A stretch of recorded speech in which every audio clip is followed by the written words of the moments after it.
Hi everybody, I'm Jones. And I'm Mann. And we're Jones and Mann. And today, we're jonesing on this Old Forrester 1920 prohibition style.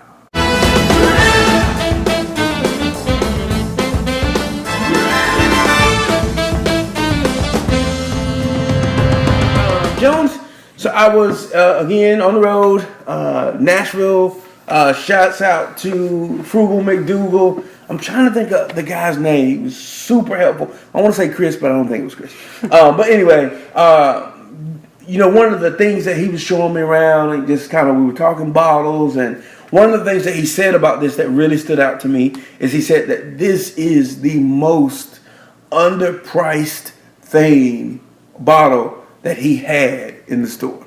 And this guy was the guy who went out and he was kind of the buyer for Frugal McDougal, or at least that location. He'd go out, taste the straight from the barrel, get that real, first kind of taste. And he loved and highly recommended this prohibition style. So I thought about you. So you said for the price. The price. So it was about $45. $45. Yeah. So 45, might have been 46, somewhere in that neighborhood. Premium. So it was definitely not a cheap bourbon. And you had it sounded like it was like a daily drinker. No.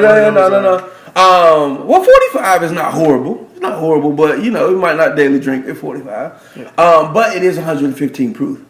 So by having that higher proof, in theory, you drink less. That's what I always say. Higher proof, you drink a little bit less. Because, I'm a destination drinker. Right. I drink to get where I want to be. So Old Forrester 1920 prohibition. I gave you kind of a call about it. And what did you find out about it? So I'll ask you, why do you think they call it prohibition style? I really thought the prohibition piece was less tampering with. Because, during in the prohibition time frame, there was alcohol was outlawed. So it was kind of, straight from the steel kind of spirits that were coming through during that time frame. So I took it to mean that you would get a more, I don't want to say straight from the steel because that sometimes can have a negative connotation, but a pure taste of what the bourbon actually should be like. But you tell me. Well, you have some pieces in there, correct? But okay.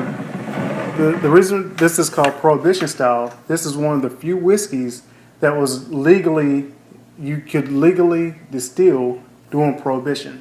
Oh. And this particular brand is the third rendition of that was released in 2016. So this is supposedly one of the actual whiskeys from that time period. So for me, it was available. Yeah. Oh, okay. It was only available for medical purposes. So it was distilled for medical reasons. I'm feeling sick. Right. But I'm really excited because if it is from that time period, being a big history guy, I'm excited to see what they may have been tasting back then, even if it was for a slight call. Yeah. So I definitely ventured out, made this purchase with you in mind. So I say, unless you got something else to add, let's follow the house rules. Let's crack this thing on open. I can definitely tell that there's a cork. Nice plastic coating. I'm just going to pop that off real quick. Battle of the bottles. Pop out of there. And I immediately got a real sweet smell there. Yeah, all the reviews I read, they say it's going to be pretty sweet, kind of fruity. So I'm kind of excited about it. Okay, we've done a couple tonight, so I'm gonna go light on us and not pour us a tall. And maybe you just go light all together. Go light all together. We'll get the top on that. We'll get the top on that later. We'll get that back. But hold on. I like it because to me, you gotta get that smell in there. A little different on the smell. I'm not like, ooh, this is awesome, but I'm not like, oh, this is terrible. Okay, I'm not gonna say what I first smelled. From the smell, I can kind of tell you I think this is in my wheelhouse. Okay. Clink them and drink them.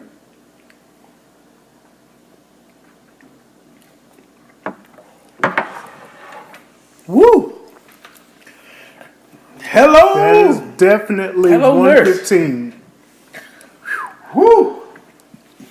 Okay. That is definitely 115 proof. That's been the most heat, I want to say, out of anything that we've tried. And it wasn't bad. Let's put it on some. But woo, it had some heat to it. I bet you could take a lot of battlefield wounds with that one. I know that's right. This is what you pour when you get ready to amputate the leg and you put a piece of wood in their mouth. Bite on this. You pour them a little bit of this. You cut it off and then you pour this on the end too to cauterize the wound. Yeah. Man, shoo. That is definitely 115. This is definitely 115 proof right there. You know that we said something earlier about moonshine. This is definitely this is moonshine worthy. It's moonshine worthy. You know, this is just while we're kind of letting this kind of settle a little bit. I am in pursuit right now of a rum, and that rum is an overproof, which I actually think it's like 160. 160 proof rum. So we're gonna be Pirates of the Caribbean. We're gonna be, hats and eye patches and all. But that made me think about it. So if anybody knows where I can get OFTD by Plantation, hit me up. I am going to Nashville Sunday, so I'm hoping that I can pick up a bottle there. All right. Let's not let this heat intimidate us anymore. Yeah, that's right. Go ahead and We're not gonna be intimidated.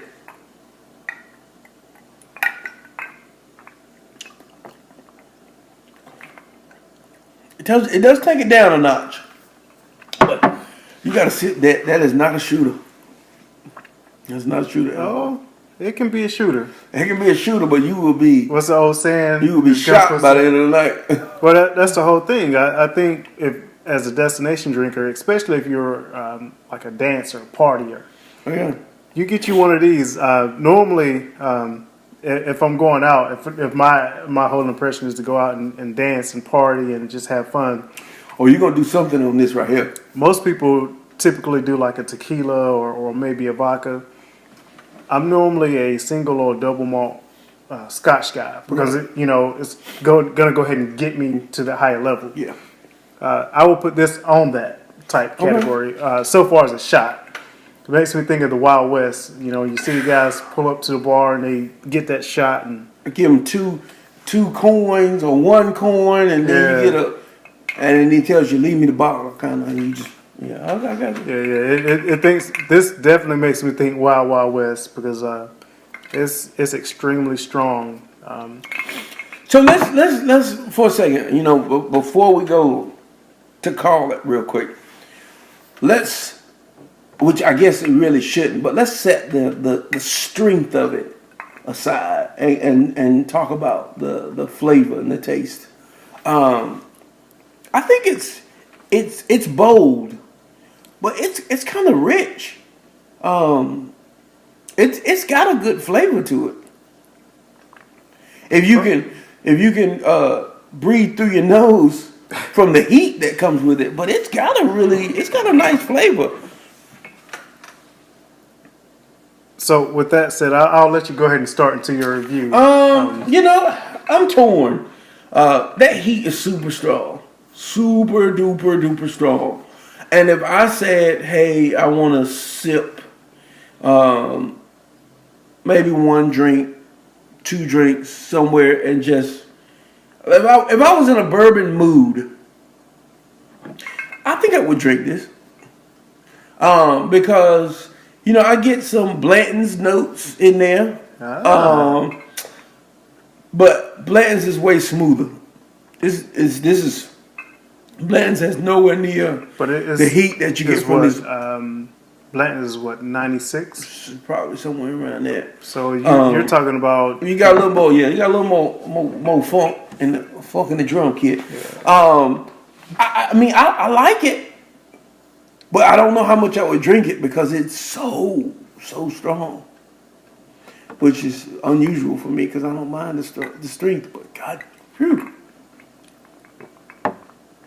So I'm gonna I'm gonna give it. I'll give it a favorite. Okay. Because I wouldn't call it a flop. I wouldn't call it a flop because I like it. The only thing that slows me down from drinking it is the heat behind it, but that's a good thing too. But and like you said, as a destination drinker, that's what you want. This is where I want to be on a bourbon. If I felt like bourbon is my thing, I'm trying to get where I'm going. I can deal with it. I'll definitely tell you if this is one of those times that you're trying to limit how much you drink. Definitely get a double of this, and you can socialize. On the rocks. Yeah, on the rocks, and socialize for an extremely long time. Yeah. For me, like I said, it tastes a lot like Blanton's. The shot is very, very bold and somewhat offensive because it has so much heat to it. But and you lose because it is so fiery. You lose a lot of that great taste because it has some great flavors. It's pretty sweet, real fruity. Man, it's really awesome to taste when it's on the rocks, and it's still on my higher end of that bold, fiery, burning feeling as it goes down. But it's definitely, I'll put it, it's easily a favorite for me. Okay, because going back to what my Frugal McDougal guy said, is Blanton's will run you in Tennessee, which is where I was at the time, $79-$80 for a fifth. This is half that. And you got ramped up alcohol content. So I could easily see where the flavors are combined and you're gonna get more miles out of this bottle. Oh, definitely. Than you would a bottle of Blanton's. And and I'm not babysitting Blanton's at all, because Blanton has a kick like a mule in its own right. But this is more of a Clydesdale. So I would definitely, I'm with you. I'll say this is a favorite. You say it's a favorite. I think our guy kind of steered us the right way. I'll make sure to check him out when I'm back in Nashville. So this is Old Forrester 1920 Prohibition style. Yeah. And it's a favorite from Jones and Mann. Oh yeah, definitely a favorite. Yeah. Any last minute comments? No, just tell everybody to subscribe. Make sure you click the bell. So you get notifications. That's right. Every Friday, we are committing to dropping something new. If I got to come and tie Jones down, we're going to do it. Follow us on Instagram. Follow us on Twitter at Jones and Mann. And check out Prohibition Style. Yeah, if you're trying to get where you're going, for sure. You're definitely going to get where you're going, whether you want to or not. I will take this over a Scotch any day. That's what about Japanese whiskey? But definitely over Japanese whiskey. So we'll catch you next time on Jones and Mann. And until next time, clink 'em and drink 'em. And we'll talk to you soon. All right.